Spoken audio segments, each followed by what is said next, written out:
do you think I should?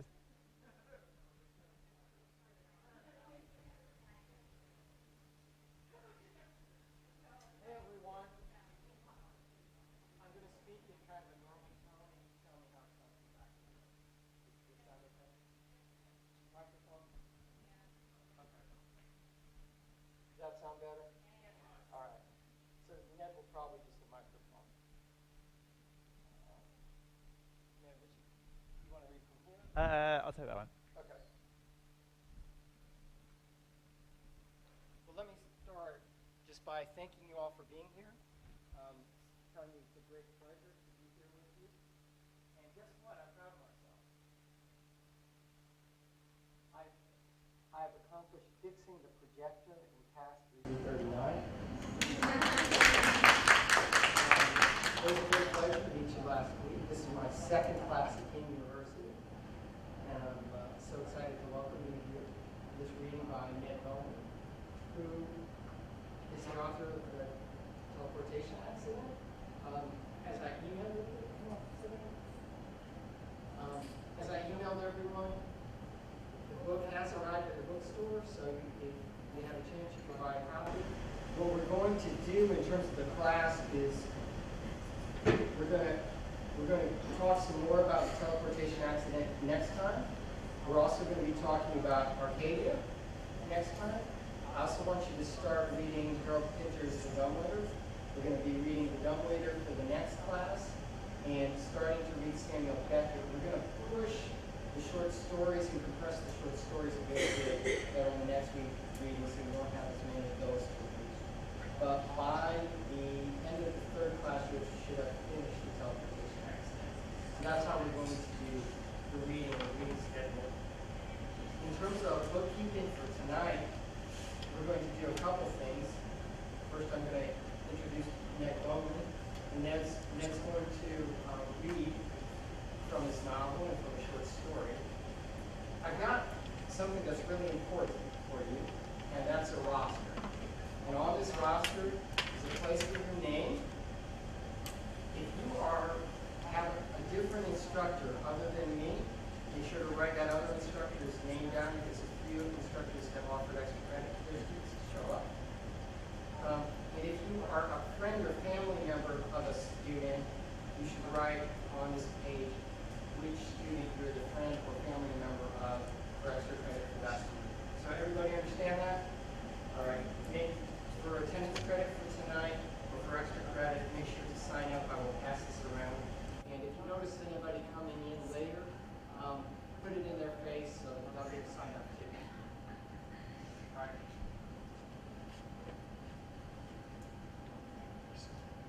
I hate long introductions. Don't you hate long introductions? They tend to be boring. And I hate long introductions for a couple of reasons. One is long introductions usually disprove your point. If somebody is really important, you don't have to say a lot about them, please. I mean, because everybody knows who they are. So usually what I find is people who get long introductions are unimportant people. People who get very short introductions are the most important people. I mean, you don't have to say, this is Bill Gates, he started Microsoft in this year. I mean, you don't have to say that stuff. Just say, ladies and gentlemen, Bill Gates. How do we introduce the president? But please don't do this. Please don't let your phone be on. I'm sorry. I apologize. I'm going to turn mine off right now. That's a good example. All right. All right. So how do we introduce the president? The president is always introduced in the same way every time the president shows up. Ladies and gentlemen, the President of the United States. And that's all the introduction he ever gets. Because he doesn't need it. He's the damn president. Right? So I just want to introduce Ned Bowman. I want to welcome him to Kane University. But mostly I want to say, ladies and gentlemen, I want to introduce you to a hilarious, wonderful British writer, and his name is Ned Bowman. He's the author of the Teleportation Accident.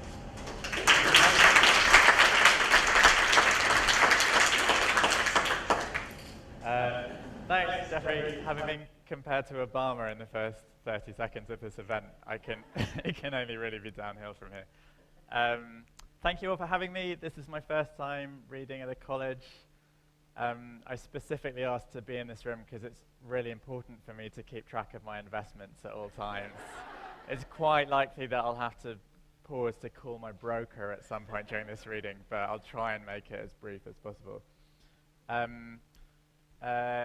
This is my last night on the East Coast before tomorrow I leave for about 2 months of traveling, starting with a month camping around the Southwest, which has two consequences. The first of which is that this is probably the last reading I'll ever give before I'm bitten by a scorpion or fall into the Grand Canyon or get gunned down by a biker gang over a drug deal gone wrong. And the second consequence is that I've been really frantic this week, so I haven't had an opportunity to work out the timings for what I'm about to read. But I'm hoping that it'll be about 45 minutes, and I'm hoping it will be about 20 minutes reading from The Teleportation Accident, my second novel, which I understand you're studying, and another 20 minutes, because I think it's nice to, when I have all this time to fill, to leave you with something which has a beginning, middle, and end, rather than just an excerpt. I'm going to read also the whole of an unpublished short story, which I hope will also be about 20 minutes. But it could, I don't know. That's my hope. That's my estimation.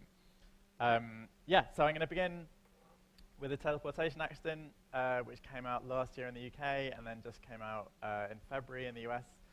And I'm just going to read from the very beginning, which is set in Berlin in 1931 and follows the protagonist of the book, who is called Egon Lerser. But this opening passage jumps back and forth between him and his role model, who is a kind of pre-Renaissance Venetian set designer called Adriano Lavicini.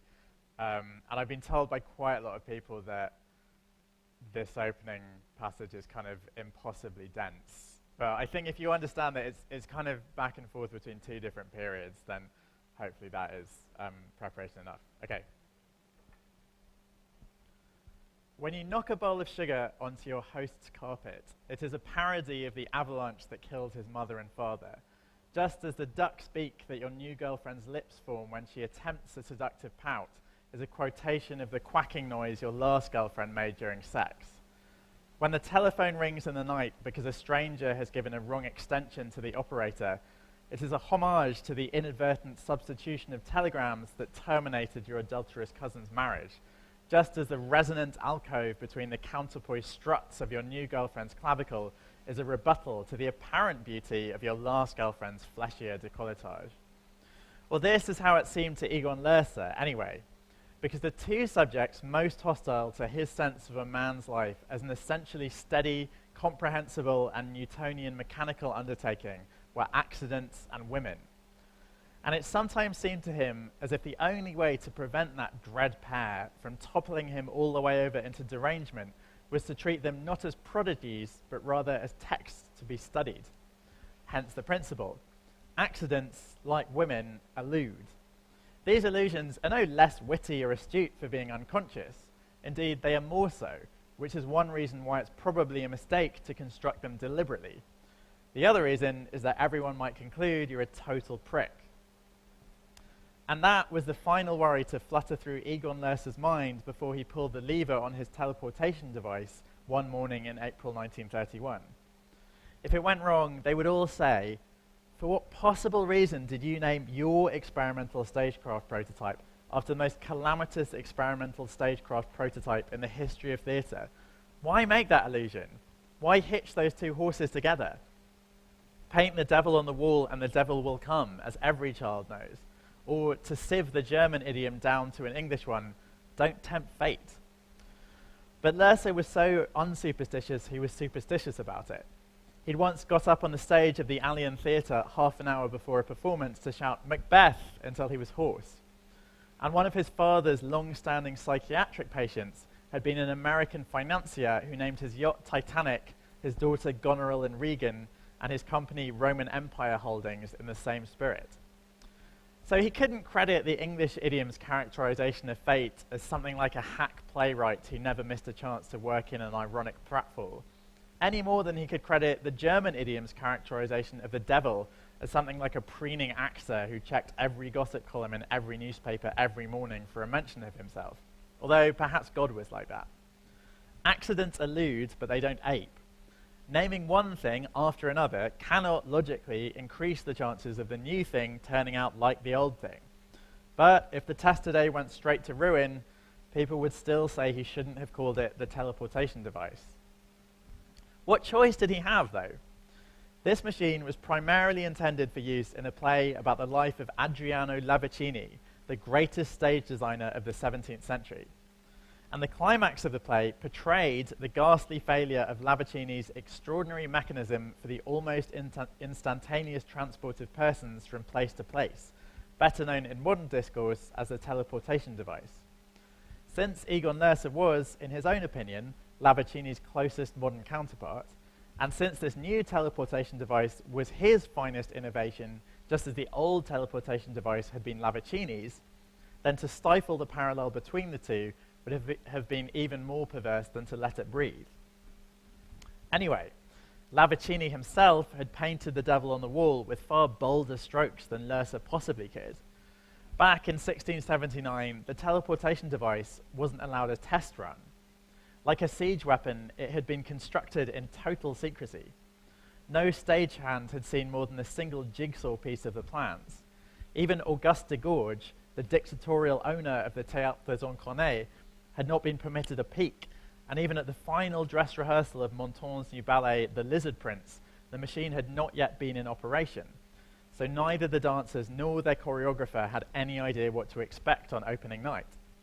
But Lavaccini insisted that the operations of the teleportation device were so precise that it didn't matter, and the essential thing was that no rumors about the nature of the machine should escape. The comparison to a siege weapon was especially apt here, Lerser always thought, because in the 17th century, the struggle for supremacy between the great theatres and opera houses of Christendom resembled nothing so much as an arms race. For the ruling family of any major Italian city, it would have been a political catastrophe to fall behind, and even within Paris, the competition was fierce, which is why a set designer like Lavaccini, who had in fact once held a job at the Venetian Arsenal, could expect to be bound as tightly by his contract of employment as the average 20th century germ warfare scientist. His salary, naturally, was large enough to make up for it. This was an age in which the audience expected sphinxes pulling chariots, gods dancing in the air, lions transforming into girls, comets destroying city walls. All the really good stuff, of course, towards the middle of the play, because during the first act, you would still be on the way to the theatre, and by the fifth act, you would already be doffing your hat to a platter of oysters. A typical published libretto might proudly list all 19 contraptions that were to be set into motion during a performance, but neglect to mention the composer. Impresarios were bankrupted in their dozens, and enlightened critics complained that genuine dramatic values had been surrendered to this obsession with the marvelous, continuing a debate about the overuse of special effects that had begun with the Reformation and would presumably last until Hollywood fell into the San Andreas fault.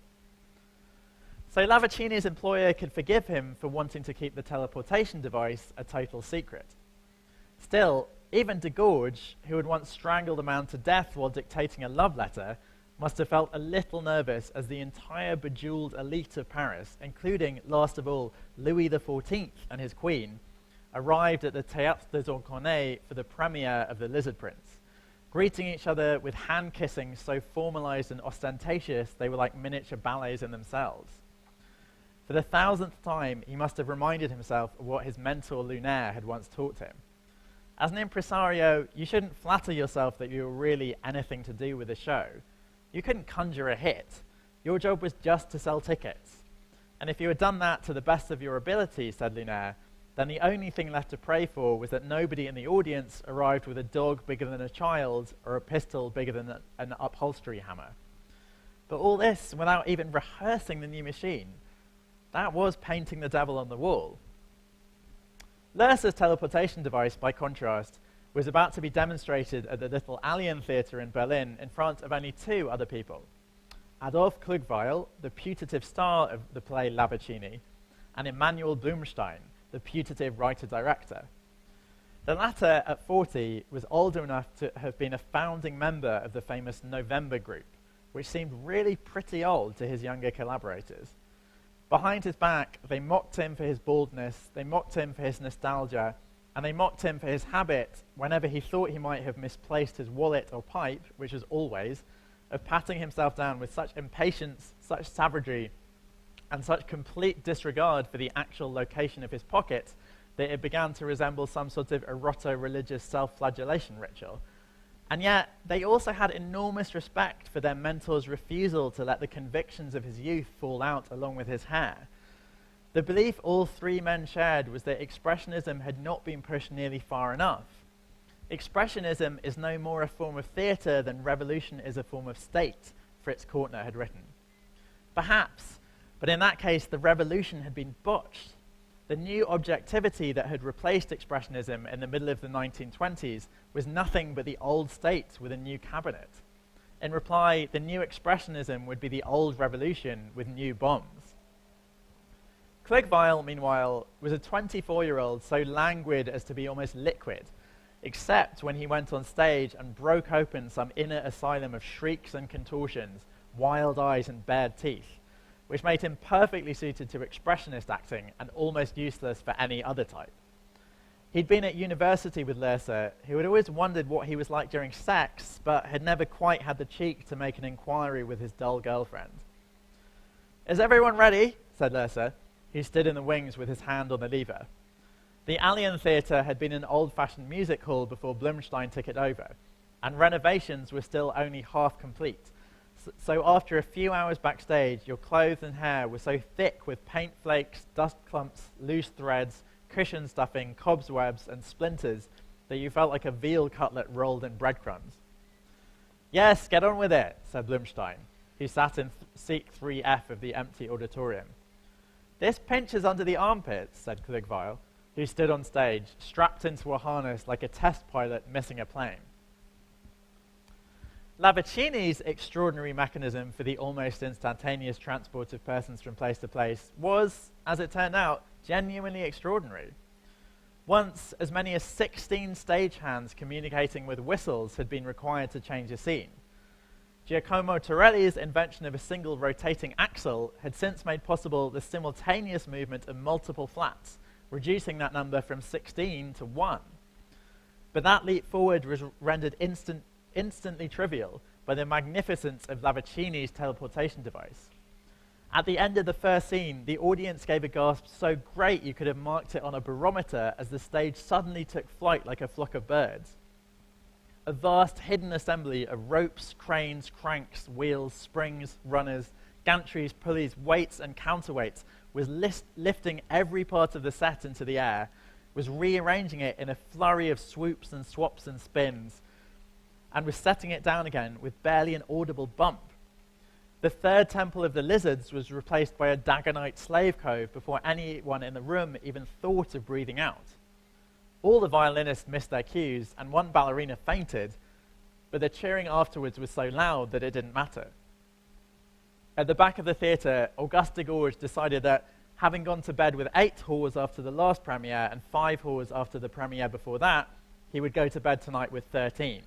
Not long ago, someone had told him about the Fibonacci sequence, and he had construed it as a challenge. In the wings, Adriano Lavaccini stepped back from the controls with a temperate smile. A stagecraft machine so ambitious that it was indistinguishable from magic. That was painting the devil on the wall. Lerse's teleportation device, by contrast, was not supposed to be spectacular. It was just a means to an end. The first half of Lavaccini, before the protagonist's emigration to Paris, would take place during the Venetian Carnival, when the entire city strapped on masks, when lawyers would wear masks to plead in court, maids would wear masks to go to market, and mothers would put masks on their newborns. And not just masks, in most cases, but also a long domino cloak, so that it was impossible to tell a man from a woman until they spoke. Anyone could go anywhere, and anyone could mix with anyone, Prince with subject, as Casanova wrote, the ordinary with the remarkable man, lovely and hideous together. There were no longer valid laws nor lawmakers. The Inquisition, omniscient and omnipotent for the rest of the year, gave up completely. To Lerse and Blumstein, the glamour and intrigue of the old carnival were nothing compared to its unacknowledged political radicalism. At what other time in history had there been a social experiment on such a scale? No Bolshevik would have had the guts. The plays on which Lerse and Blumstein collaborated always stressed a notion they called equivalence. The communist was shown to be no different from the Nazi, the priest from the gangster, the wife in furs from the prostitute in army boots. So the carnival was perfectly suited to their themes, and so was the teleportation device. Like Lavicini's machine, Lerse's machine used springs and pulleys and counterweights, but whereas Lavicini's machine moved the scenery around the cast, Lerse's machine just moved the cast around the scenery, which was a lot easier. The idea was that a harnessed actor could make a speech as a stockbroker in the little bank at the top right of the stage, step back out of view, and be whipped across the little casino at the bottom left, from which he would step back into view almost instantly as a compulsive gambler. This would be an effective, if unsubtle, way of driving home the point about how the two were just the same. And if in this new play there was some business with masks and cloaks coming on and off, the effect could be even more striking. At the Théâtre des Incarnés, by the time the second act drew to a close, the teleportation device was a novelty more than 12 minutes old, and yet the Paris upper crust weren't quite bored to death with it yet. Montaigne's lovely Dance of the Half-Fish came to an end, the dancers fluttered off stage to make way for an orchestral interlude, and the scenery began once again to lift into the air. And then there was a rumbling sound like thunder ground up with a pestle. No two accounts quite agreed on what happened next. The confusion was understandable. Lerse knew only that the Théâtre des Incarnés began to crumble. Not the entire building, fortunately, but only its southeast corner, which meant one side of the stage and several of the nearby private audience boxes. There was a stampede, and even after all those centuries, it was perhaps with a moistness in the eye that one recalled the tragic and senseless sacrifice of some of the most deliriously beautiful couture in the early history of the medium.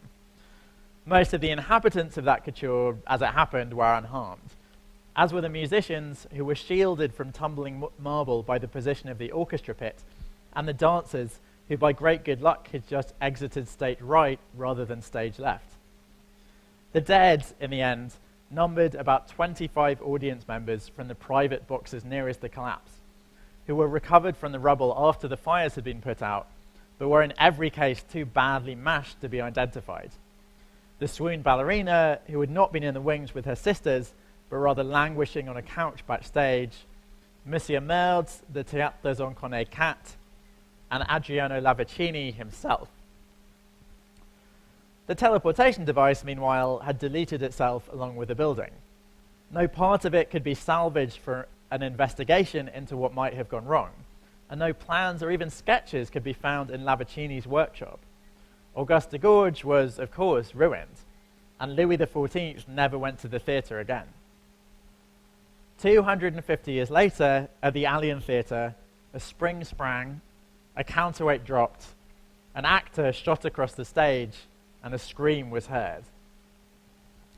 The original teleportation accident was not notorious solely because it was the only time that a set designer was known to have inadvertently and suicidally wrecked a theatre and flattened sections of his audience. It was notorious also because of claims that appeared in certain reports of the cataclysm.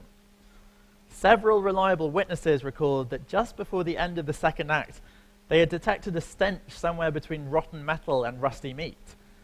Others had felt an icy draft lunge through the theatre. And one, not very reliable marquis, insisted to friends that as he fled, he had seen grey tentacles as thick as Doric columns slithering moistly out from behind the proscenium arch. Rumours began that an aforementioned German idiom was more literally applicable here than any post-Enlightenment historian would be willing to credit. Before his death, Lavicini had, after all, been nicknamed the Sorcerer. Whatever the truth, that was Lavicini's teleportation accident. As for Lursa's teleportation accident, that wasn't nearly so bad. Nobody died, the alien theatre was not rendered apart, Cligvile just dislocated a couple of arms. They didn't confirm that until later, though. All Lursa and Blumstein could see as they rushed over was that Cligvile was dangling half out of the harness, limbs twisted, face white, eyes abulge. The overall effect reminded Lursa of nothing so much as a set of large, pallid male genitalia painfully mispositioned in an athlete's thong. Why in God's name did you have to call it the teleportation device, you total prick, hissed Blumstein to Lursa as they struggled to untangle the actor. I knew this would happen. Don't be irrational, said Lursa. It would have gone wrong whatever I called it. Which, judging by the headbutt he then received from the pendulant Cligvile, was not felt to be a very satisfactory reply. Okay, that's all I'm going to read from the teleportation accident. And, well, I don't know how much of it you've read yet, but Lursa goes on to Paris and then to Los Angeles, and then by the end we do find out what really happened with the teleportation accident back in Paris in the 17th century, but you have to wait till the very end to find out the mystery of that. I'm now going to read a short story that I wrote earlier this year. This hasn't been published anywhere yet, and may never be. As I was discussing with Jeffrey earlier, I find short stories a lot harder than novels because I've got like a few thousand words of novel-length prose under my belt at this stage, whereas with short stories I'm still a total newcomer, so every one of them that I write feels like an experiment. And this was definitely an experiment. So it's set in the present day, and the sort of setting of it is art fairs. I don't know how familiar you'll be with those, but basically a way a lot of art is sold in the contemporary art world now is they have these huge art fairs in conference centers where lots of galleries from all over the world come and exhibit their best artists, and then rich collectors also come from all over the world and sort of wander around and buy stuff, and then also lots of artists come and lots of critics come and lots of interns, and sort of everyone who's involved in the art world converges on them. But because they have so many in so many different cities all year, like you can, if you're in the art world, you can pretty much do nothing but go to these art fairs. And I've been to a few of them, and it kind of struck me how, you know, you feel like you go from one to the other and they're so similar in their layout and in their atmosphere that it's as if you never left, even if one is in New York and the other is in Istanbul or whatever. So I wanted to write about art fairs. And I know it's like you're not supposed to like explain what a short story means before people even have a chance to read it, but I know when you're listening to a short story, it's a lot harder to like really get into it. So my clue to it is that the point of it is you're trying to, I feel like I'm teaching a class now, you're trying to, or at least what I hoped people would be thinking about as they were reading it, is you're thinking, what are the motivations, what are the narrator's motivations? Is he who he says he is out loud, or is he who he hints he might be very elliptically in the narration? And ambiguity of that kind is one of the hardest things to achieve in fiction, and like, I am certainly no expert at it, and it's so much a case of like tiny modulations. So I don't know whether it's really come off in that story, but that's what I was hoping, that's the effect I was hoping to produce. Okay, and it's called The Fungus Rooms. Oh yeah, and it's only really got 3 characters, none of whom have names. The narrator, this female artist that he's following, and then the narrator's mysterious employer. The second time I followed her, we were in a different city on a different continent, but the surroundings were almost identical, and I was even wearing the same suit. So if you'd cut together footage of the 2 pursuits, they could plausibly have been continuous, like 2 sound stages made to look like one location in a film. Everyone knows that it's easy to get lost at art fairs, which by nature are structured like labyrinths and constantly break your concentration. But I'd never before felt so much like a wartime agent shadowing a defector through a souk. I began to wonder if the reason that big and garish work sells so fast at these fairs is not only that collectors have bad taste, but also because it's natural to develop a sort of fondness for any feature of the landscape that offers itself as a reliable waypoint in a place where you're always disoriented. Again and again, I lost her in the crowd, and it wasn't until the third of these fairs, in yet another time zone, having decided to hang close behind her even at the risk of being noticed, that I was able to confirm the nature of her transit.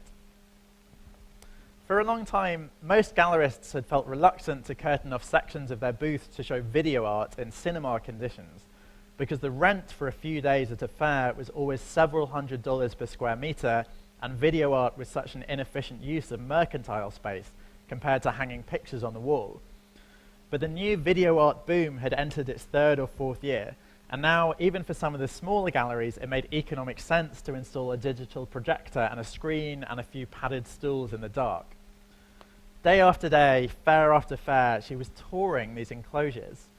And yet, she never stayed for more than a few minutes at a time, not long enough to watch any of the videos from beginning to end, or even to watch the more common Pig Latin edit, where you come in for the second half and then have to sit there waiting for it to loop back to the start before you get to the first half.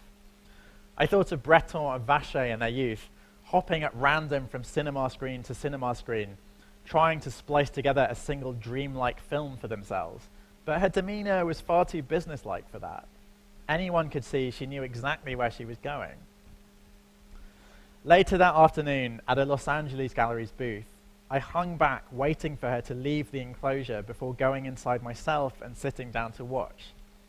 Although I'd never really liked video art, I read in magazines that the medium was going through an invigorating renaissance. Regardless, the work here still seemed to me pallid and amateurish. I felt just as bored as I always did in these screening rooms, the only difference being a loamy, sour smell that for a moment I worried might be coming from under my shirt. Then someone came in and sat down on the stool next to me. I didn't look up because I didn't want to establish eye contact by accident, so I could tell only that it was a woman. In those circumstances, you always pretend you're concentrating so hard on the work that you barely even noticed you're not alone in the room, when in fact you're just calculating the best time to leave if you want to give the impression that you're leaving because you're too busy for the video's predictable artifice, rather than that you're leaving because you're a mere impatient child frustrated with grown-up stuff you can't understand. But then she spoke. "Who are you working for?" she said. I realized that instead of carrying on to another video bivouac, she must have followed me back inside this one. She was one of those women who always seemed to be scolding the beauty of their long hair. Hers was black, and in the rare instances that it wasn't tied up above her head in some complex and punitive structure, it was being shaken, cuffed, or blown away from her eyes in a rotation of gestures which might have had quite a seductive character if they hadn't been performed with such obvious irritation. I didn't see why she had to be so blunt with me. Nevertheless, I told her, truthfully, that I worked for a wealthy man who made large investments in contemporary art. I didn't tell her yet that he'd taken a personal interest in her work. "Does your boss want to destroy me?" she said. I smiled as if she were joking. "No, he's just an art collector. I curate his collection. I come to fairs to make acquisitions." "Why are you following me then?" This was going to be a delicate explanation to supply. "I loved your early stuff. I genuinely found it captivating. I've had a chance to buy some for my employer on the secondary market." "But what?" "Your recent work." A fierce whisper. "You want to tell me it's gone to shit, but you think I'll be offended because you think no one said that to me yet? I have friends, honest friends, and their opinions matter to me a lot more than yours. You can say whatever the fuck you want. Or is this all just some part of your game?" I couldn't contradict her. Over the last 18 months, the life had gone out of her art so completely that if the nature of her work hadn't required her to participate in its installation, you might have guessed she'd franchised her name to some assistant. "I see you at so many of these fairs, installing these pieces," I said. "And I know from your early stuff that you have integrity. So I just can't understand how you can bring yourself to maintain that sort of output and that sort of schedule when you obviously don't have any passion for it anymore. I know that if you were just in it for the money, you wouldn't be making work that's so hard to sell. Of course, it's likely that in the circumstances I didn't express myself quite as smoothly as how I'm transcribing it here.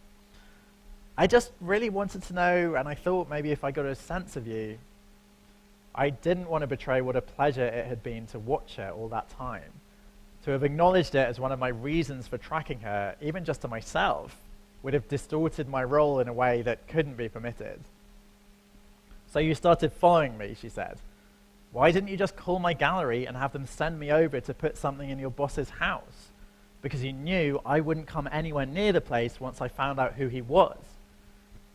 I have some professional obligations to my employer, I said. I'm not going to buy bad work for him, even by a good artist. And what would you have felt for me if I had? Nothing but contempt, I should think. On the screen, there was some sort of supernova, so that the little room was the brightest it had been since I'd come inside. And in that poor imitation of daylight, I could see that in her bag, she had what looked like a cheap plastic spray bottle of the type you might use to mist your houseplants with water. When she noticed me looking, she angrily zipped up the bag and got to her feet. If I catch you following me again, I'll kill you, she said. After she left, I spent a little while sniffing around, trying to find the source of the loamy smell. Turning over one of the padded stools and running my finger along the underside, I found it coated with something damp and powdery. I held my finger up to my nose, and when I took a deep drag, my vision crumbled away at the edges like a Polaroid on fire, and I almost dropped to my knees. The next time I saw her was 3 months later at one of the more prominent fairs on that year's calendar. I was at a booth showing mostly large format photography when I detected some sort of commotion nearby, so I went over to see what was happening. 2 paramedics were wheeling a woman out of another booth on a trolley. Her eyes were open, but she was breathing through a ventilator. No one else wanted to look as if they were gawping, so it was easy for me to get quite close. And I overheard one of the paramedics talking to a man who must have been the woman's husband. He was a tanned American collector, one of those huge men who, even in their hugeness, have a compressed quality, as if they've been grown inside a special box like one of those cubic Japanese watermelons. Does she have any allergies? The paramedic says. No.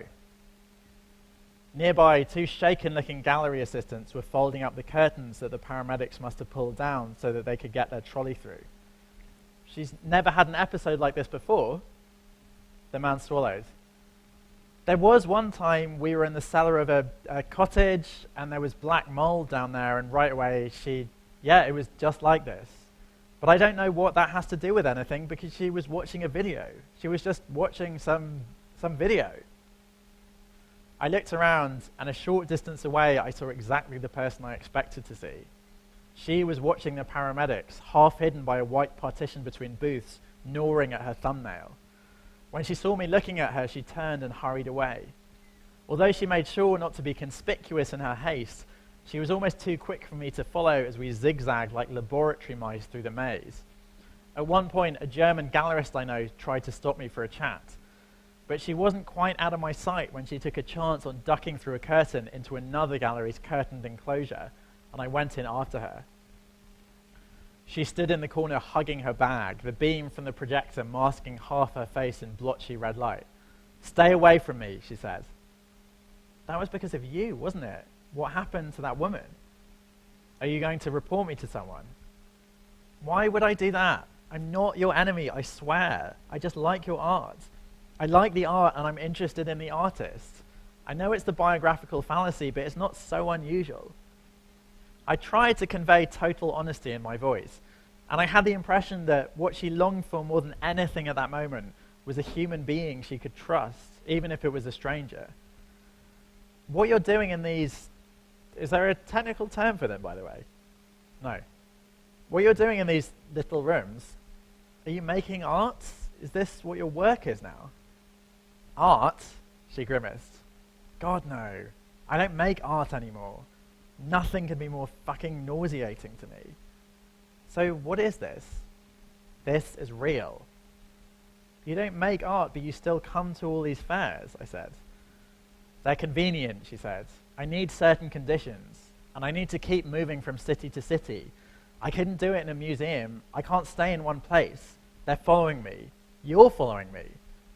What conditions? As you probably already know, the organism grows very fast in small, dark spaces. It likes light, but not too much and not all the time.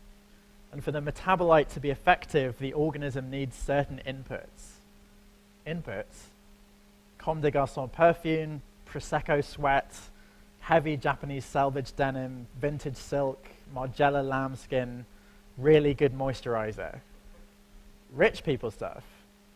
Rich people stuff, art world, hipsters, whatever, all the cunts who were watching these videos. Her own clothes were always black and simple, not expensively simple, just simple. And I knew from sitting close to her the last time that she didn't wear perfume. Perhaps the farmer didn't want the crop feeding on her own microscopic sheddings. And yet the thought of her long hair brushing against my chest had produced, somewhere deep in me, unacceptable metabolites of its own. Trying to imagine what she might have in her bag apart from that spray bottle, I thought of scrapers, sterile jars, electronic pH meters, other specialist fungiculture equipment whose function I would never be able to guess by sight. I recalled an artist I knew who used a website called Alibaba to find a factory in China to supply the type of mylar sheeting she needed for an installation. But they would only sell her a minimum order of 500 kilos. So she was hoping to sell the rest to a friend of her dealer, her drug dealer, not her art dealer, who ran a hydroponic cannabis plantation in the basement beneath his Vietnamese restaurant.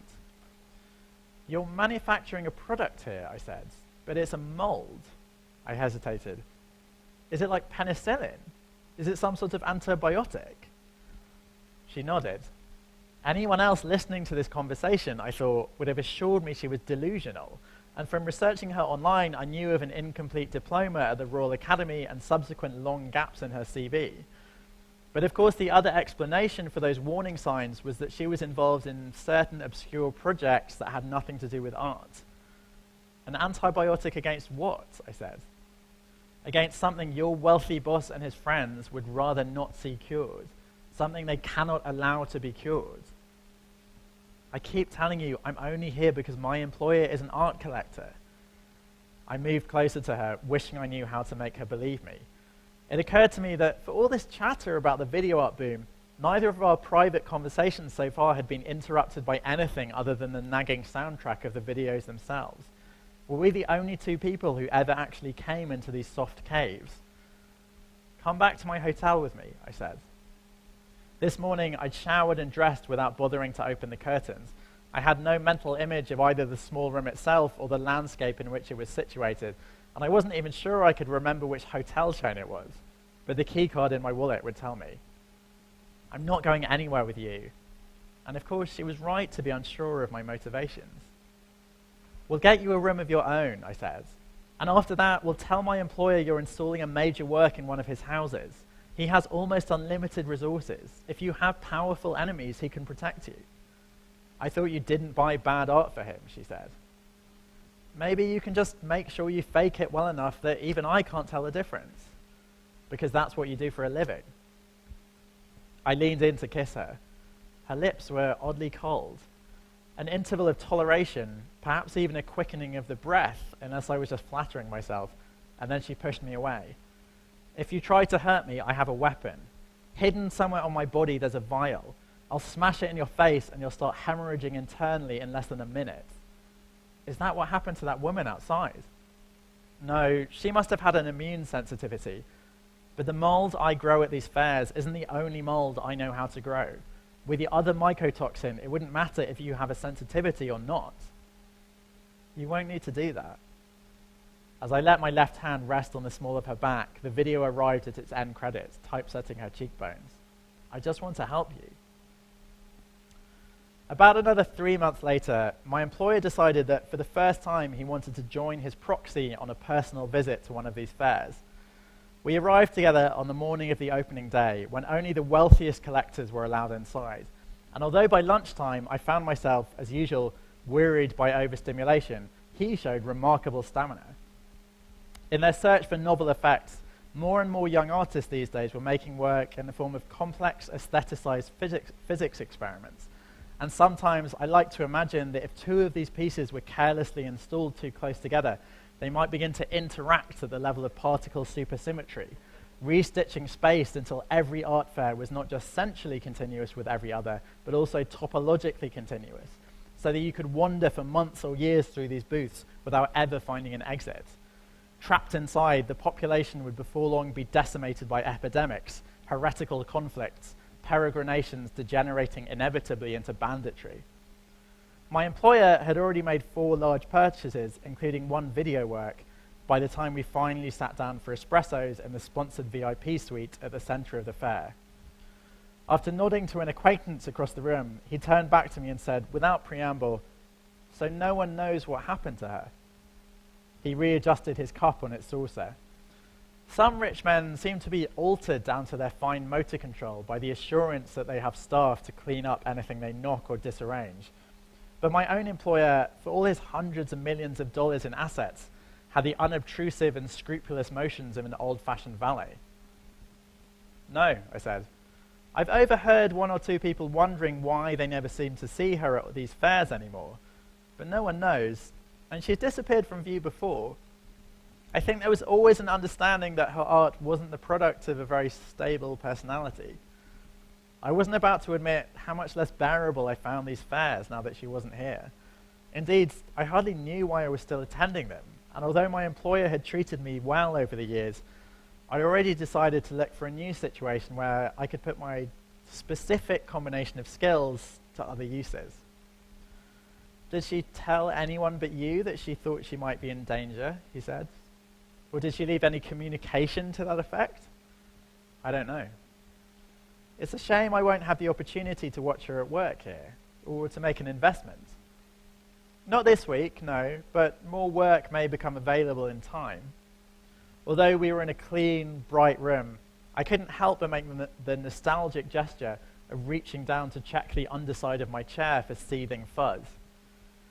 That doesn't seem very likely to me," he said. "Perhaps not," I said, and I thought of the last time I'd looked into her eyes, the small room, the dim light, my gloved hand on her body, a strand of her hair in my mouth. Yeah. Thanks.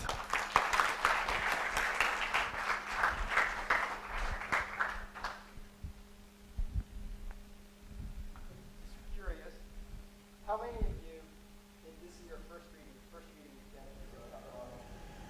All right. Oh, really? Well, congratulations. You pat yourselves on the back. You rock. You just heard off the read. And you heard an important off the read who you're going to see who wrote from. I've got some questions that I thought I would ask, but after I ask them, I hope no one asks the question too. Something you're curious about authors and how they write, or what they do, or how they live. And then we'll answer them for you. I've got some questions, and should I say that? Oh, up to you. What's that? Up to you. Okay. I'll try to rearrange. You got us in the back. Gotcha.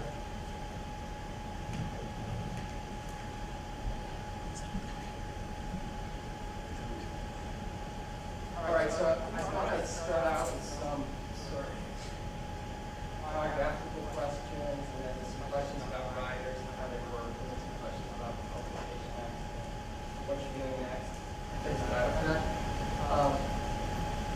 By the way, does the sign-up sheet go around? There's a sign-up sheet? Yeah. Make sure everybody, there's a sign-up sheet. If you didn't sign it, make sure to pass it around so everybody has a chance to sign it. So that I know everybody's here and everybody's getting extra credit for doing it. So on. All right, Ned, thanks for your reading and welcome again to King University. All right, let me start out with the biographical one. You're known in literary circles as the son of Persephone Books founder Nicola Cloud. And that's a line dedicated to the Black writers, especially women writers, 20th century, like Dorothy Whipple, Higgins. I get a sense that you come out of this serious academics, meaning living from kind of forgotten writers. So I guess the first one is, does your love of forgotten things from the past Uh, I mean, yeah, my mother does have this wonderful small press called Persephone Books, which has made some inroads in the US now, I think. But the kind of books she publishes as sort of the polar opposite of the kind of books that I'm interested in. As you know, as proud as I am of her business, and as you know, she has a huge fan base, but she publishes a lot of sort of quite like quiet, domestic, realist fiction, which is not at all what I'm into. So I don't think. I mean, I'd actually say the influence is more from when I was growing up. Before she started Persephone Books, she was a biographer, so she wrote biographies of Cynthia Asquith and E.M. Forster and the Elizabeth Taylor being the author rather than the actress of that name.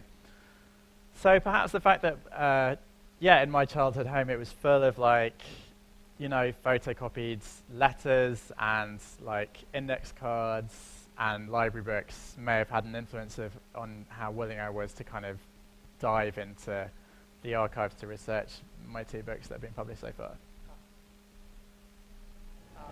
You were a philosophy major in English. How did the philosophy major come out? Well, a long time before I applied for philosophy, I knew that I wanted to be a novelist, because I had known that for as long as I can remember. So that was always the plan, and I sort of felt like,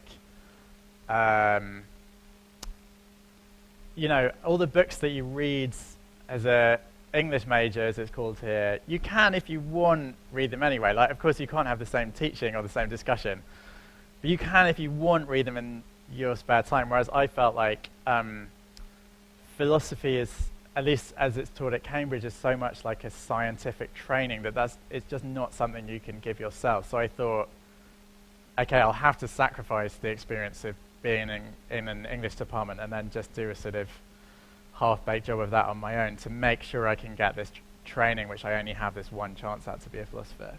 I see. So the references to Schopenhauer and Nietzsche and other philosophers in your book came by them in part of your university education? Yeah, to an extent, although actually my reading of philosophy is still pretty superficial. I mean, I have a sense of it, but I don't know what it's like here, but if you study philosophy in the UK, you tend to read not so much books as just like chapters of books and essays about books and so on. So you know, you come to the end of it and you think you know a lot about Nietzsche, and then you realize you haven't actually read any of his stuff, you've just like heard about him. So it's more like that. Like I've actually never read any Schopenhauer directly. I've just read about him. I see. Well, in recent years you've lived in Berlin, London, Istanbul, and New York City for the last little while. And you're currently living in New York City, so how's the city treating you? Yeah, I'm having a really good time there. It's not especially productive compared to cities that aren't so fun, but yeah, I'm really enjoying it. What's your favorite city? Definitely New York. Yeah. Yeah, moving there is one of the best decisions I've ever made. And is it good for you as a writer? Well, it's useful in some respects. I mean, it's good for networking, as like repellent as that sounds. But it's not very good for getting stuff done, I don't think. And it's not good for, you know, maintaining one's sort of intellectual integrity and calm. Wendy Smith post says that flaunted almost indecently pleasurable ways of words, which is a fine compliment on cleverness in prose. But I wonder if there's a related pitfall, that if there's a danger of focusing too much on clever verbal pleasure as a novelist,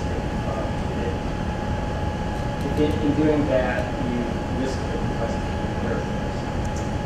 Well, but I'd say that you have to play to your strengths to an extent, and I know little or nothing about human beings, so my characterization is never going to be that well developed. So there would be no point.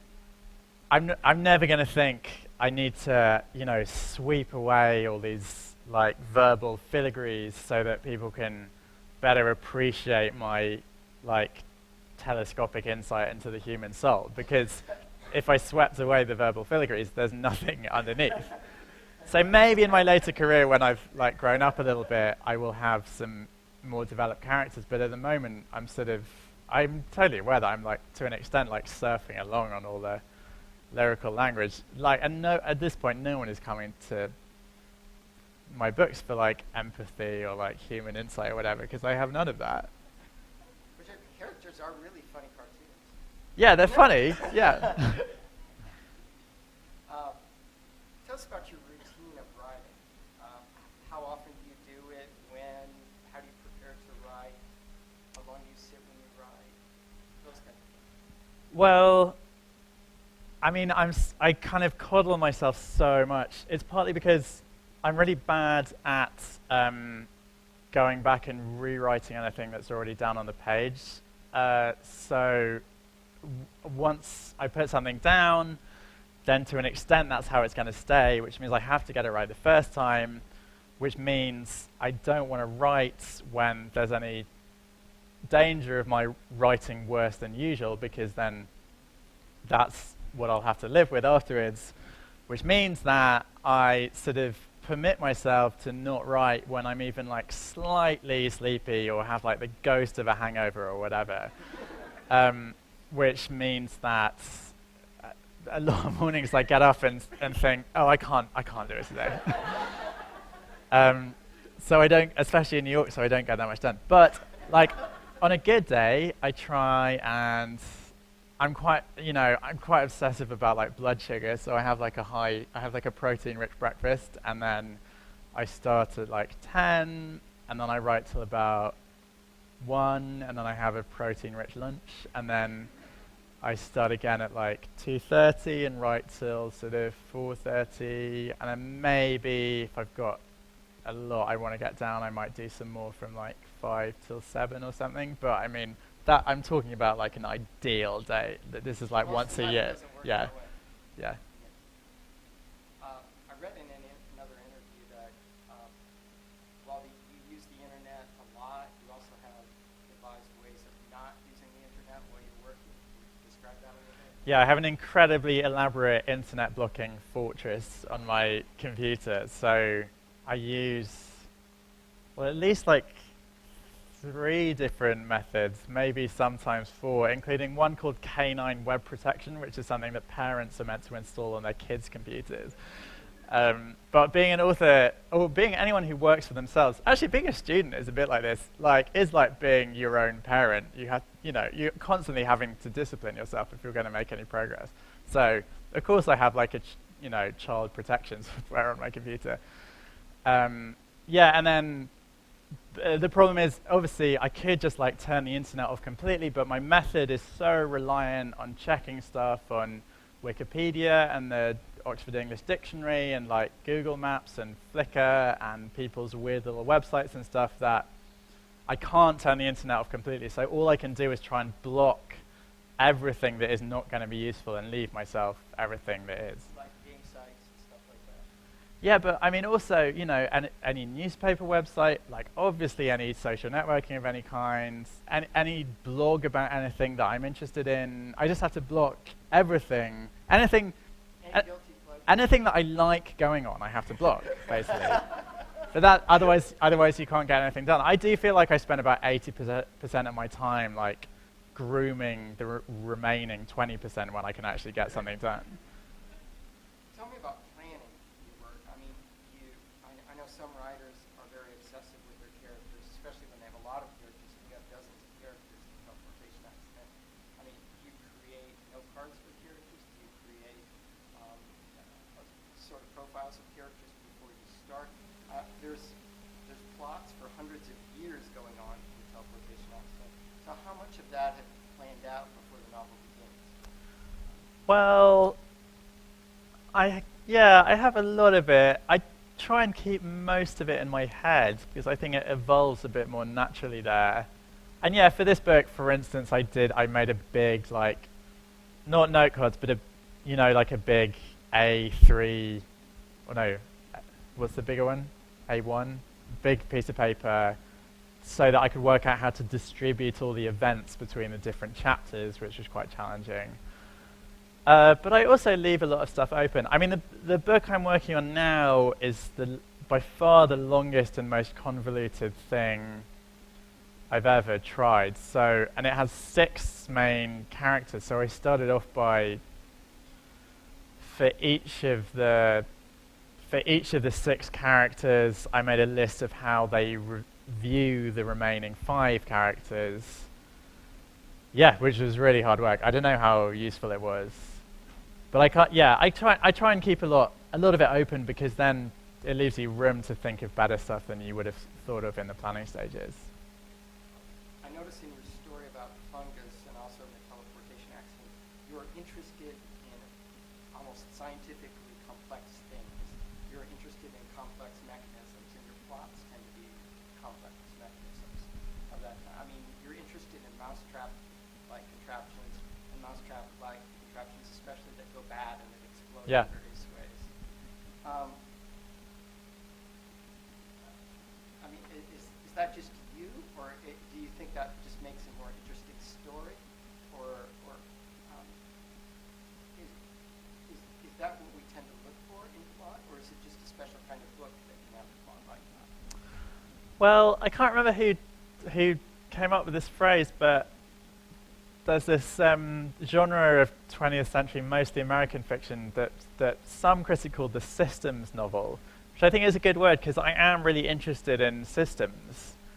I'm definitely more interested in systems than I'm interested in people or in emotions. So, yeah, I love writing about systems, and I want my novels to an extent to feel like systems. But of course, a system is more interesting if it starts to go wrong or starts to undermine itself. And yeah, it's a good point. So the novel itself, in a kind of metafictional way, does deliberately kind of fall to pieces at the end, in just the same way that these contraptions that I write about at the beginning fall to pieces, on their first test drive.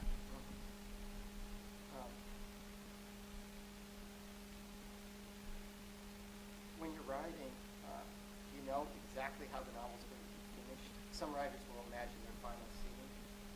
Did you know that? I mean, it's pretty obvious you had conceived the final scene of this novel sometime in advance, but had you conceived of it at the very beginning of the novel? So the final scene, I don't want to spoil it in a way, but okay.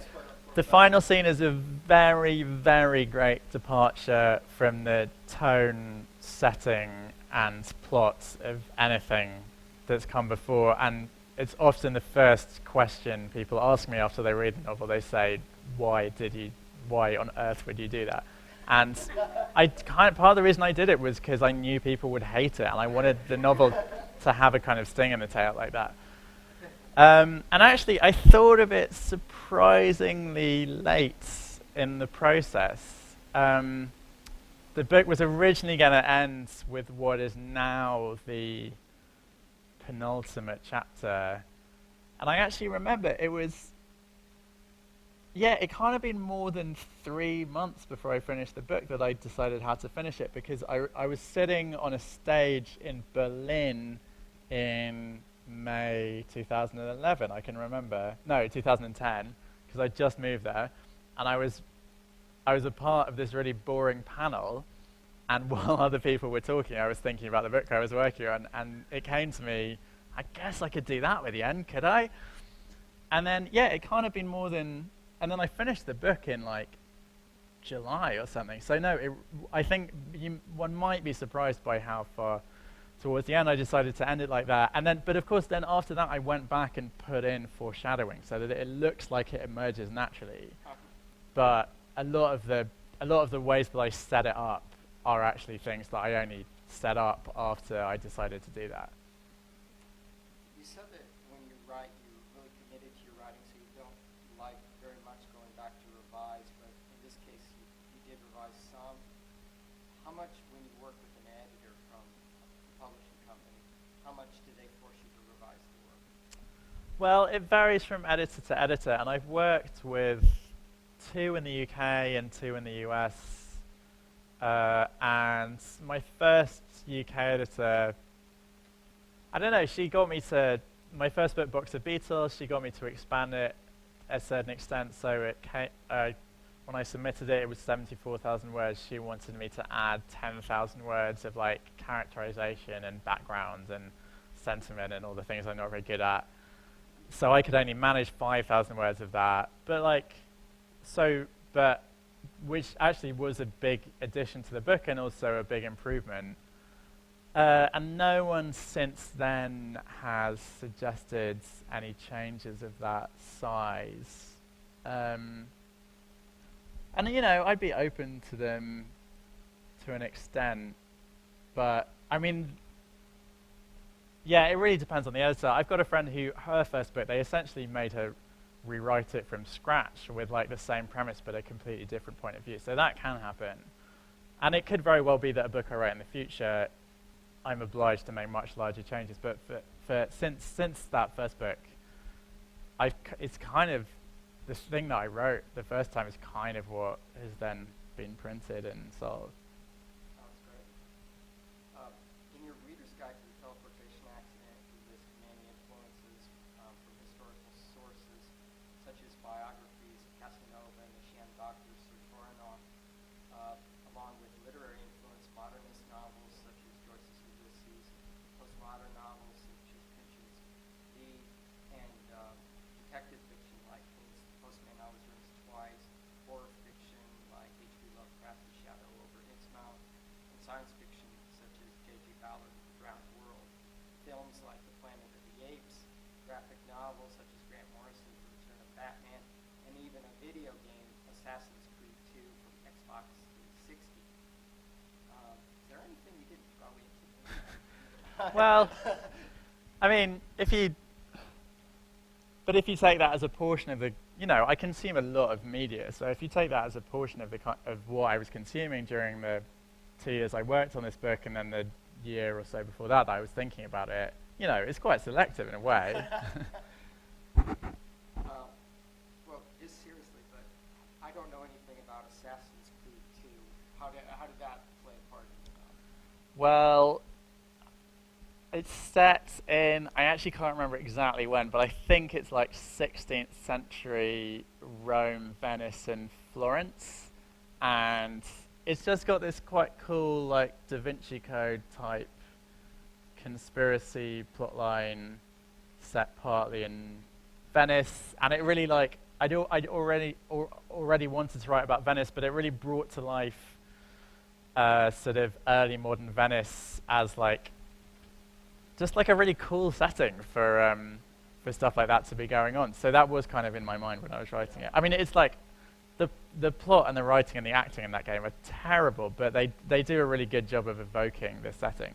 I got you. Yeah, H.P. Lovecraft's The Shadow over Innsmouth. I mean, you have these strange frog people. I mean, in a way, it's so bizarre. It's almost badly funny. Was that the effect that you were achieving by using H.P. Lovecraft? What were you thinking? Well, I actually can't. Oh yeah, I know. It was that. So one of the sources of the book is this rocket scientist who was working at Caltech in the 1950s called Jack Parsons, who was also like a disciple of Aleister Crowley, the Satanist. And Parsons died when he blew himself up in his garage testing this experimental rocket fuel. But people think it may not just have been a scientific test, but also part of some kind of like black magical ritual. So I wanted to write about him and have something about like occultism and cults and so on, but I actually find Satanism and Aleister Crowley quite boring, so I wanted to bring in something a bit like that had a bit more resonance for me. And I love H.P. Lovecraft, and like people worshipping Satan I find really boring, or at least I've never had it like really excitingly evoked and everything. But people worshipping like the elder gods like they do in Lovecraft, it's just so like chilling and memorable. So I thought, okay, I'll bring in Lovecraft. And then I thought, well, the book is set exactly at the time that Lovecraft was writing, So it would be weird in a way if all this Lovecraftian stuff is happening, but the characters aren't aware that Lovecraft is writing about all this at the same time. Like, that would feel like a weird omission. So I thought, well, okay, maybe they can be reading Lovecraft at the same time. And then I had this idea that basically in the book that it turns out that the State Department in the 30s and 40s believes that everything Lovecraft writes is based on fact. So once I thought of that, that then became the basis for a lot of the plot in the second half of the book. So that Cordell Hull stuff, that was real? No. Okay. I mean, Cordell Hull is a real guy, but there's no evidence that he thought Lovecraft was writing like real stuff about the cosmos. Okay. You say that Joyce's Ulysses is a seminal influence on the novel. So can you tell me about that? Well, I read Ulysses for the first time while I was writing this book, and I found it a really unenjoyable and long read. But it's an important book to have read, and it is impossible not to admire it for all the things it achieves, even though it was like a real slog to get through it. But I did take certain things from it. So there's this extraordinary chapter. What's the one that's like a script towards the end?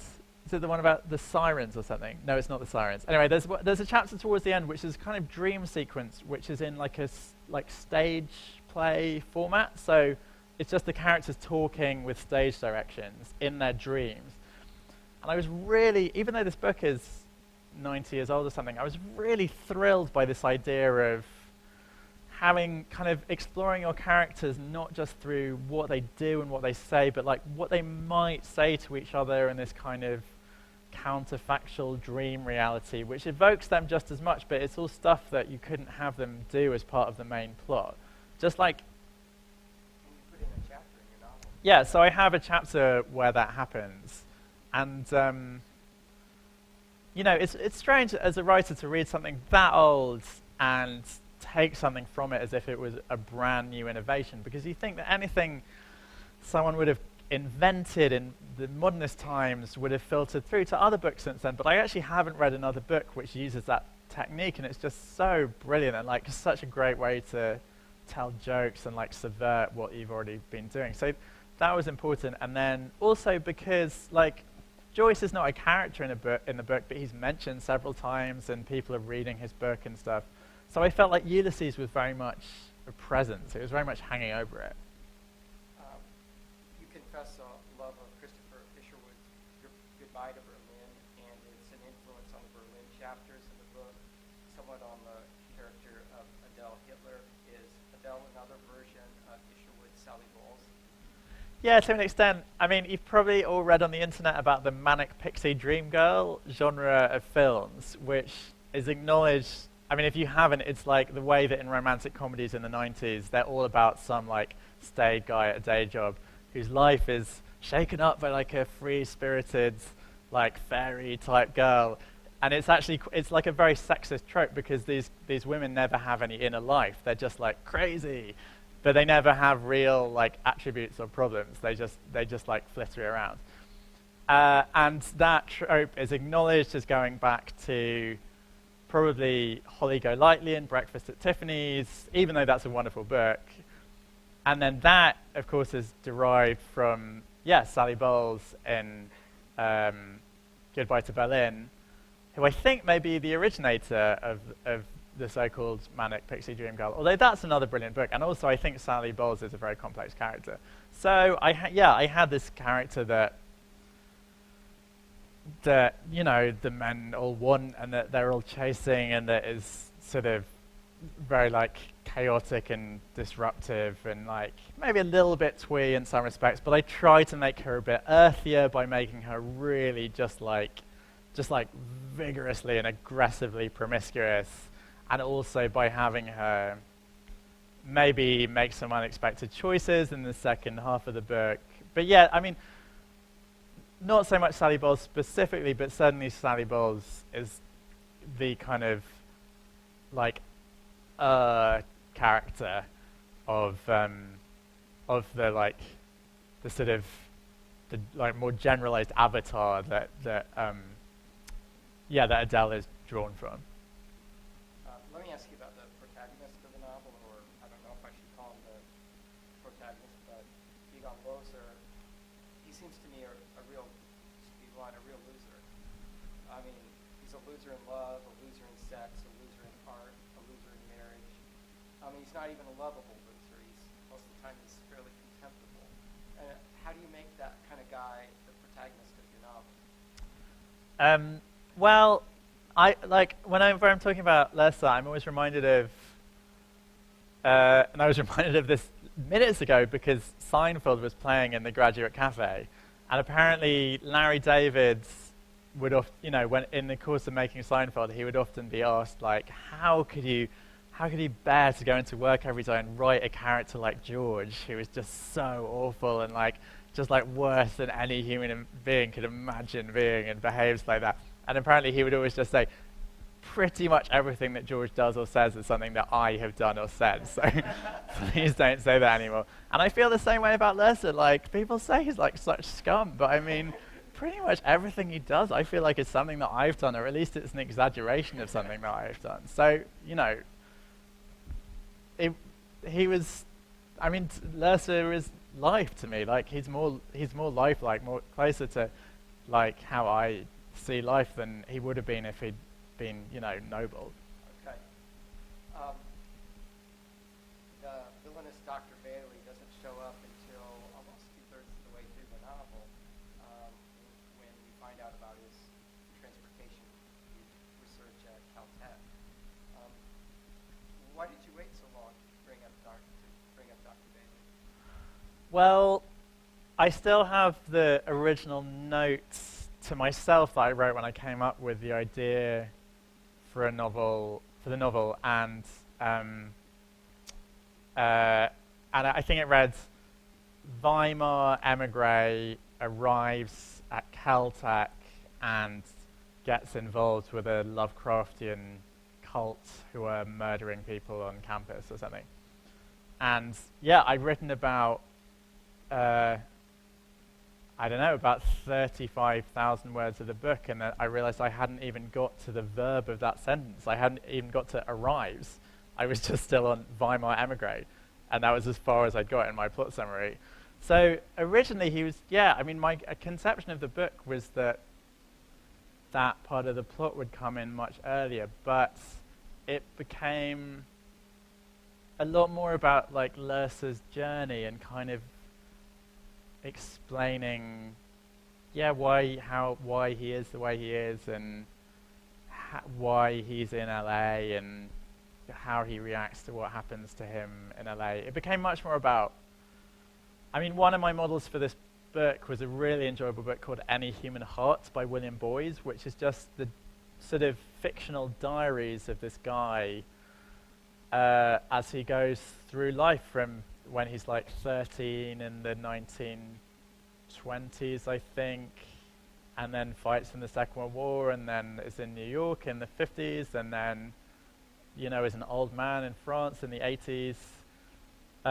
And the novel doesn't really have a plot. The plot is just this guy's life. And I kind of wanted to write like that to an extent, which is why I suppose the kernel of the book is like, who is killing all these people in Caltech? But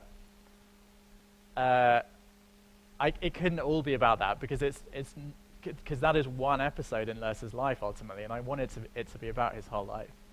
Okay.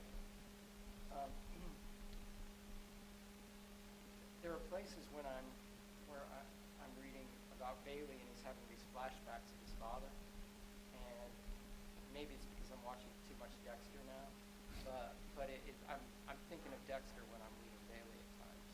Do you know that television show? I've seen a little bit of it. Yeah, but that's just entirely coincidental.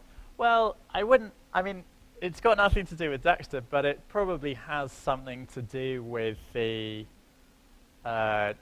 kind of TV vocabulary. You certainly see it on stuff like Mad Men, where like something happens which reminds Don of something that happened in his childhood, and then there's quite a subtle cut to like him in the whorehouse where he grew up or whatever, and that's how they do background. So yeah, I think both Dexter and Mad Men, I guess, and me were drawing on this like I guess you'd call it like an editing language that's been developed. I don't know how recently, but I suppose fairly recently. I mean, I'm sure it exists in films going back to probably the beginning of film, but yeah. So that, I mean, that is probably where I got it from. Okay. Who's your favorite character in the novel and why? I mean, definitely Lursa, because like, because I feel like there's, yeah, I mean, as it says in the book, you know, authors get really bored of being asked if their books are autobiographical, but as it says in the book, if you don't want to be asked if a book is autobiographical, all you have to do is make it historical. So, like, normally people are a little bit unimaginative and they can't imagine that you could have made this stuff up.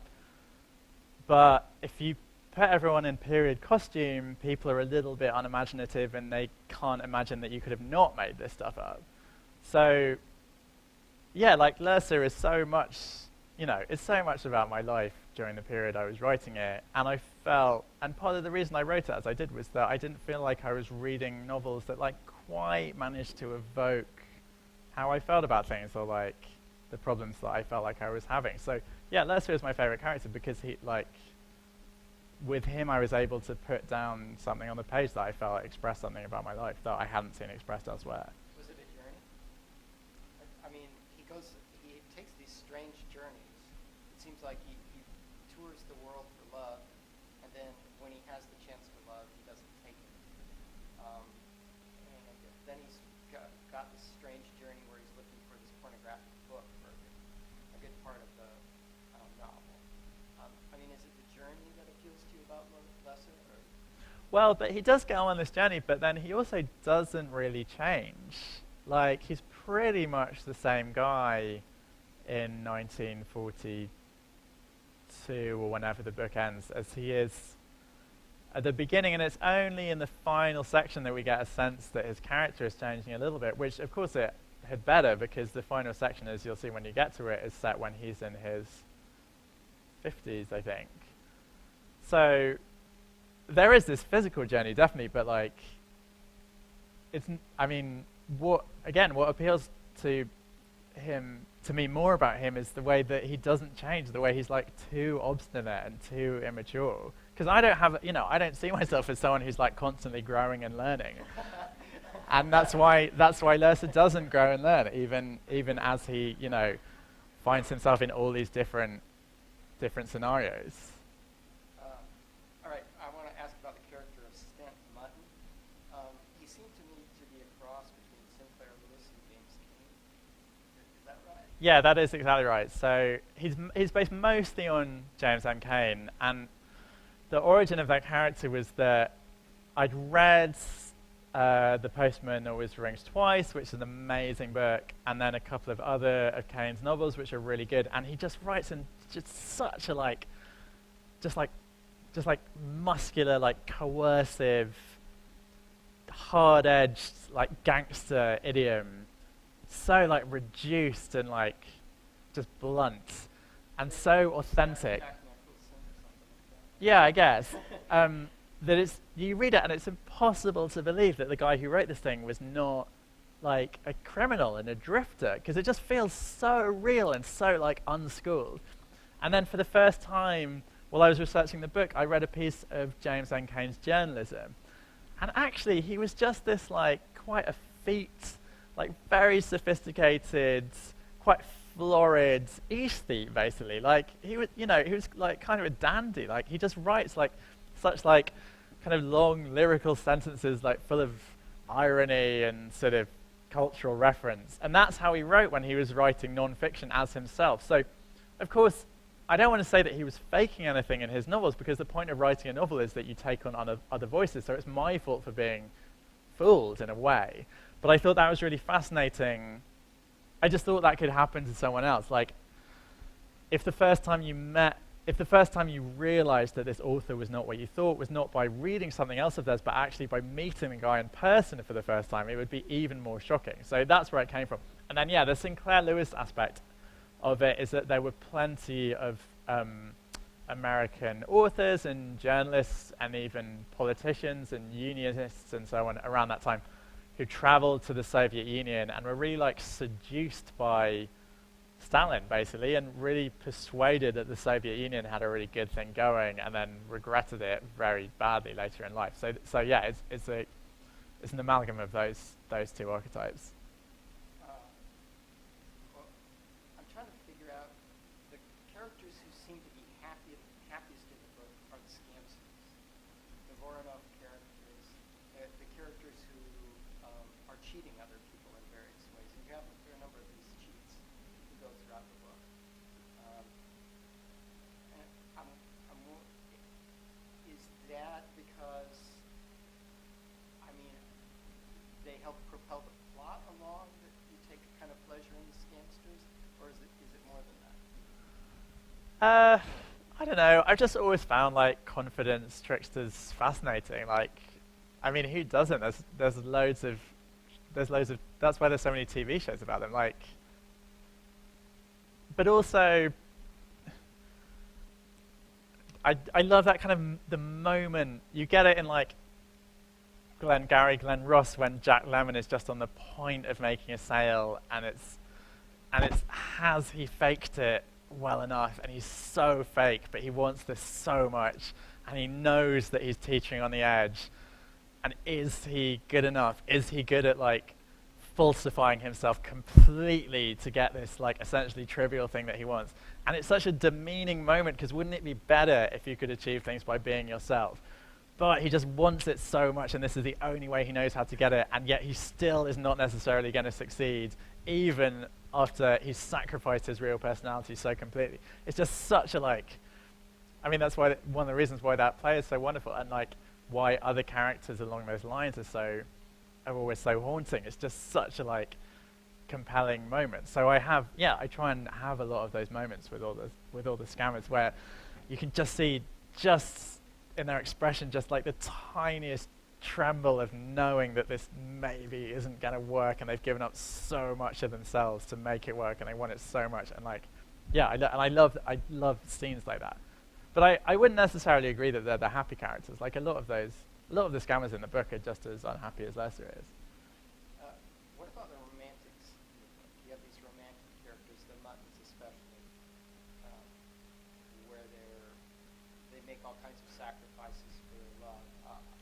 Do you see them as noble characters or foolish characters, or some combination of both?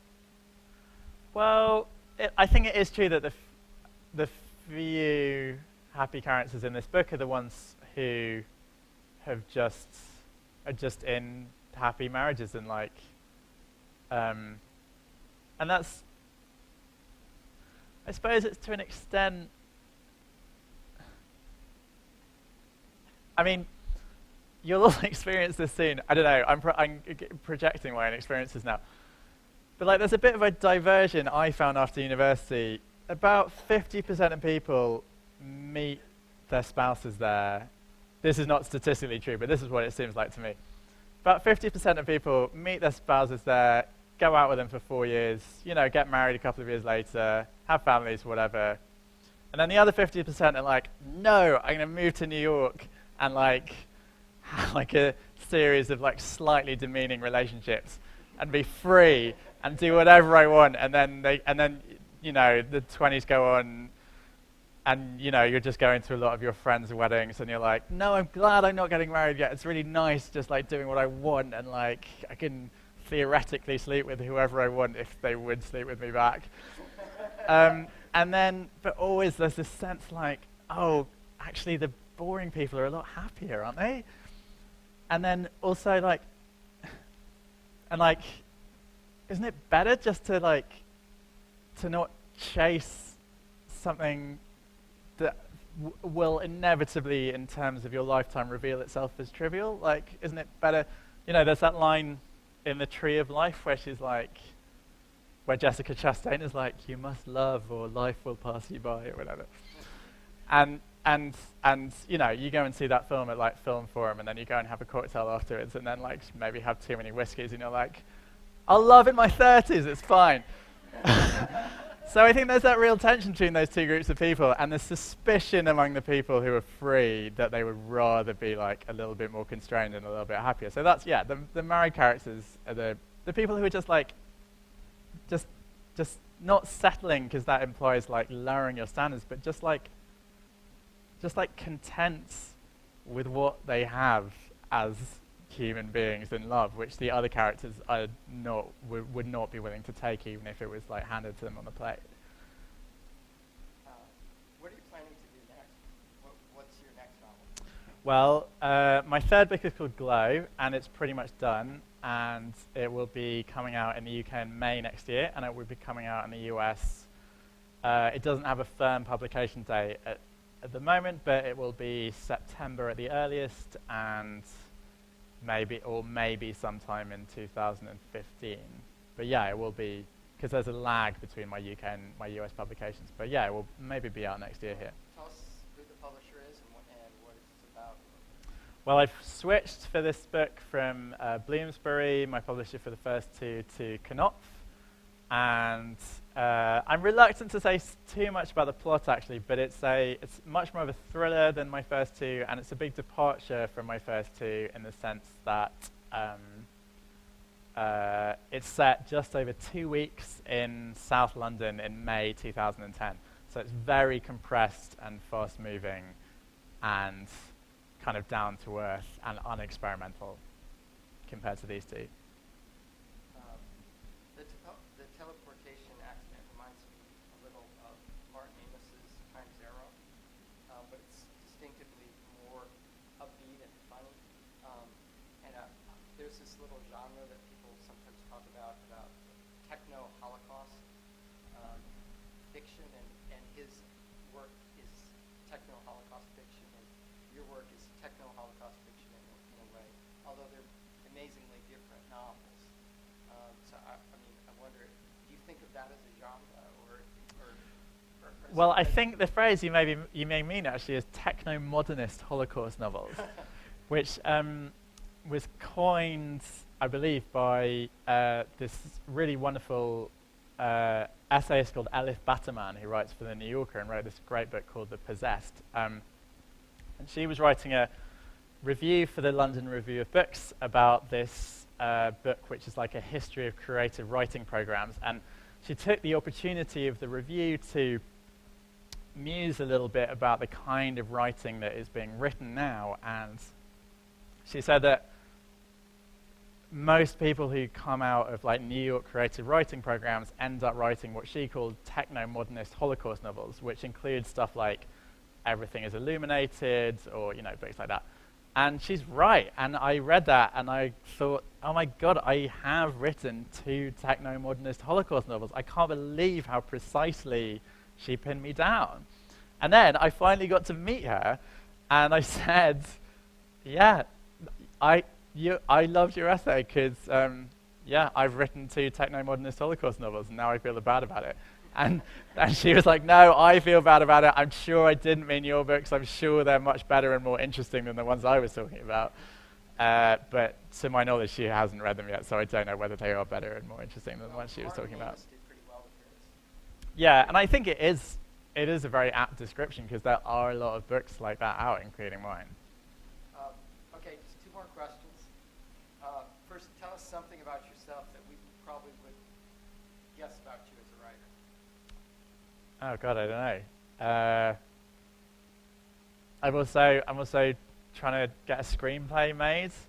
It's about a hitman. No, it's about a confidence trickster again, pretending to be a hitman who meets the real hitman, but the real hitman also turns out to be a confidence trickster pretending to be a hitman. And it sounds like a comedy, but it's actually very dark. What do you like most about being a writer, and what do you like least about being a writer? I love not having a job. It's amazing. I really cannot recommend it highly enough. Although, as I understand it, that is what happens to a lot of people anyway. So, but it really is good, like setting your own hours. And what I like least about it, I don't know, it's quite isolating.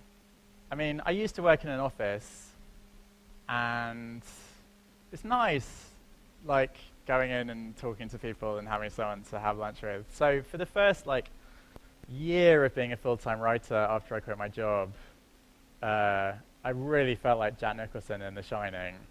And then eventually I managed to stabilize myself a little bit. And now now I'm okay. I can feel pretty positive about it. But it is weird, especially because you're working on such a long project and you can't really, you're solving all these problems every day, but then like your roommate comes home or whatever, and you can't really explain to them what you were doing all day, because to explain the problems that you were trying to solve would, you'd have to just read them the whole novel. So you have this project that people know what you're doing, but you can't really share it with anyone. And like 2 years go by, or 3 years, and you're just working on this thing on your own, and then eventually you get to publish it. But it's a long time to just be like hugging this thing to yourself and not really being able to communicate with anyone. Well, thank you so much for sharing your work with us. Thanks for having me. If you have a book and you want the author to autograph it, you'll be glad to do that. Or if you have questions, are there any students with questions? Anybody with a question? Come on, ask your question. Anybody with a question? Yeah.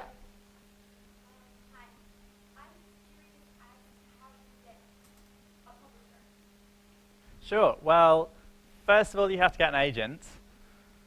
And I don't know, my agent reads, well, she doesn't, but anything that's sent to her, she gives to one of her assistants, and then her assistants read it, and if they think it's good, then they'll pass it back up to her, and she'll read it.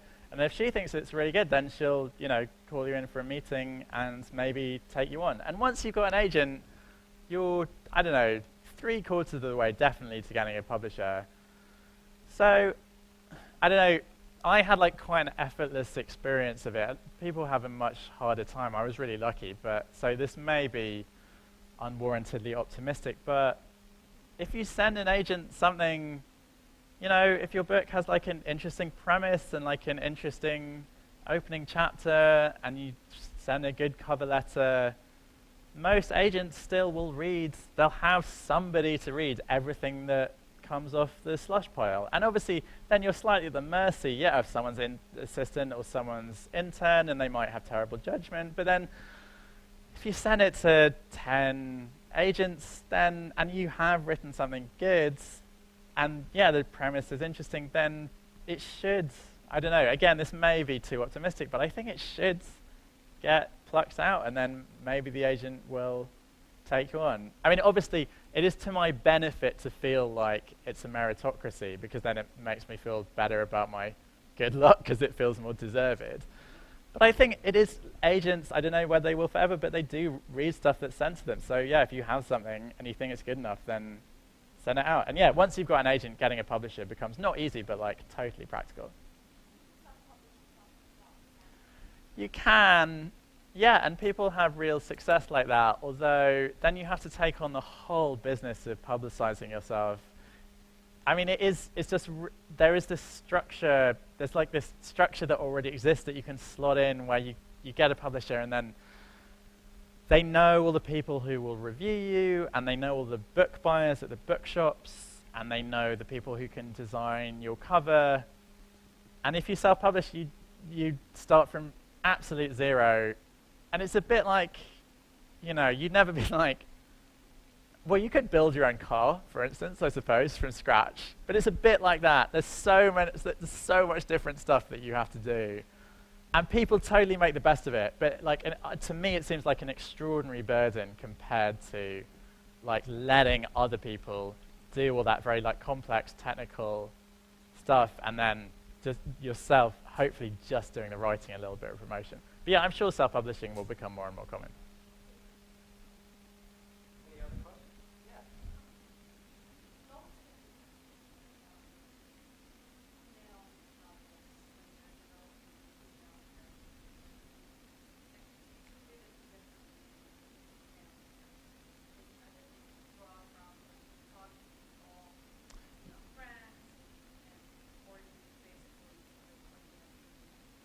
I mean, I treat it with intense fear because I understand nothing of women, what they want, who they are, what is going on. So, and yeah, so it's just not something I'm very good at. So I've tried to like develop it very slowly, a little bit more, very tentatively as my books have gone on. Like my third book has a female character who I think is like, I don't want to say well-rounded, but like maybe is like at least two-dimensional instead of one-dimensional, and isn't like totally embarrassing. And then the book I'm working on now has like 3 major female characters, and I just don't know what the hell I'm doing. And yeah, I mean, before I publish it, I'm going to try and show it to lots of female friends, and they're going to come back and say, yeah, no human woman would think this. No human woman would do this. Have you met a human woman? Yeah, it's really, I don't know, a lot, like, I've heard that question asked other authors, and they'll sometimes say, like, other male authors, and they'll sometimes say, oh, you know, we're all human beings. I don't think men and women are that different, you know. I just imagine myself in a woman's shoes, or like, you know, I just think about what my best female friend and my girlfriend would do or whatever, and I'm just not like that. It's really hard.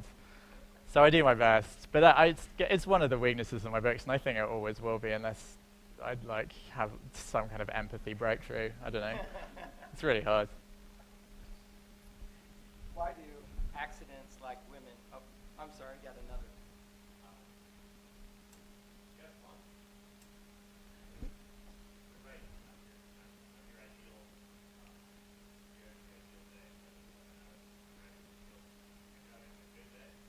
Yeah, often. I mean, it really depends what kind of scene I'm writing. So like, so much of, especially my really plotty novels, so much of them is just like moving chess pieces around.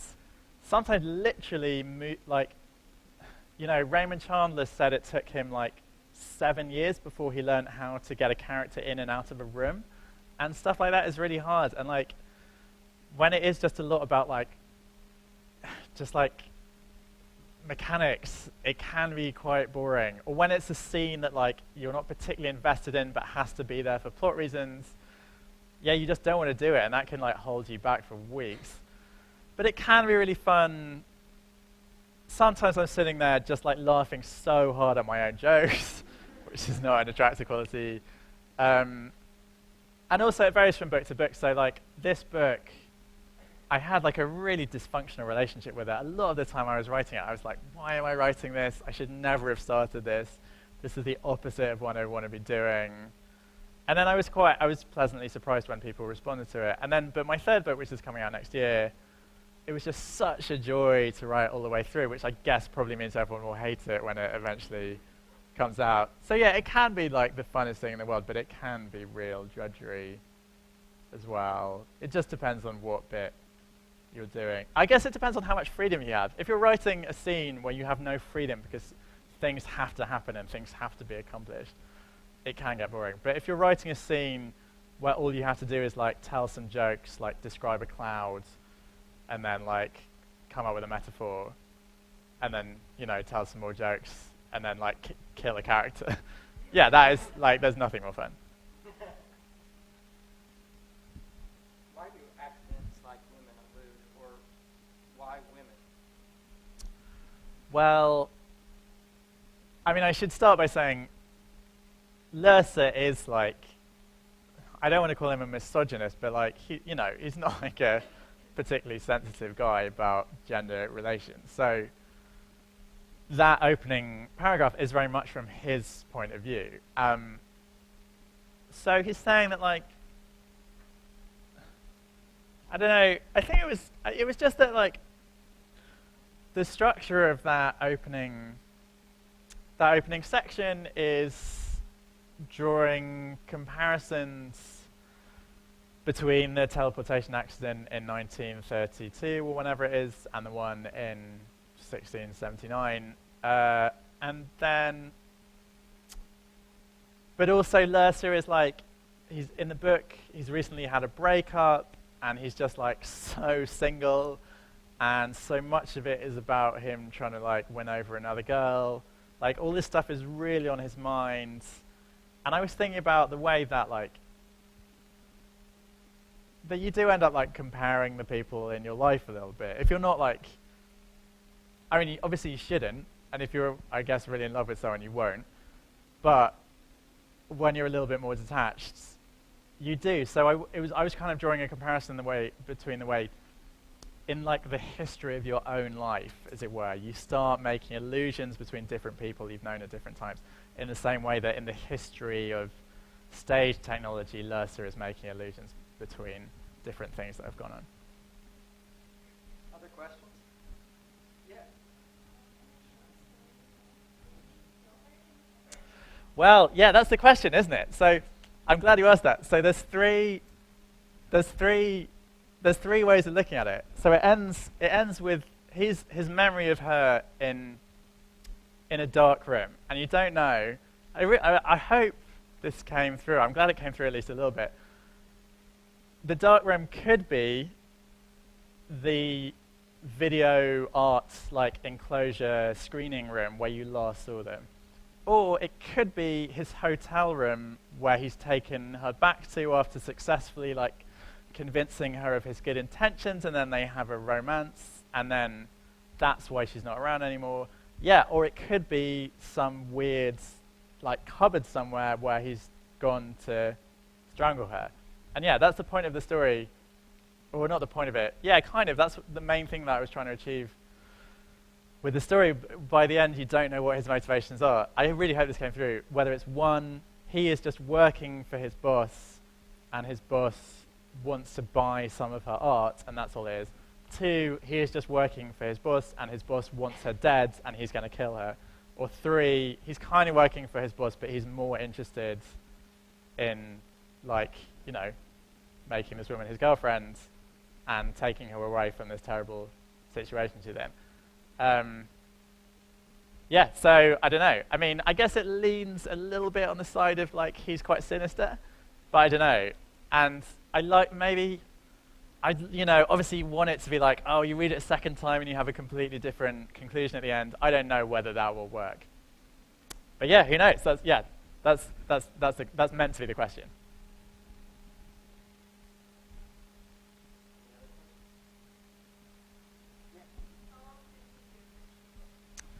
This book took me 2 years. My first book took me 2.5 years, even though it's shorter, but I was working full or part-time at a job while I was doing it. So this book is a bit longer, but I got to write it theoretically full-time. So I kind of raced through it. I mean, people say that I have quite a high productivity rate, but the thing is, like your publisher doesn't really want a book of more than like 100,000 words from you. So, and they don't want to publish a book of yours more than every 2 years. So 100,000 words every 2 years, that's only 1,000 words a week. Generally, you can do 1,000 words in one good day of writing. So you only need one good day of writing a week, and then you can publish a full-length novel every 2 years. Obviously, that is setting aside all the time you have to spend with promotion and research and editing and whatever freelance jobs you may be doing. But in a way, I'm kind of surprised that other writers write so slowly rather than taking any credit for supposedly writing so quickly. I don't know how they're spending their time. I guess they have families and stuff. I don't know. The American writer Thomas Wolfe said that he could write 10,000 words in a day. Really? Yeah. Well, why did he only write 2 novels then? Well, because they were such a mess that it took years to get them edited and put back together. Right.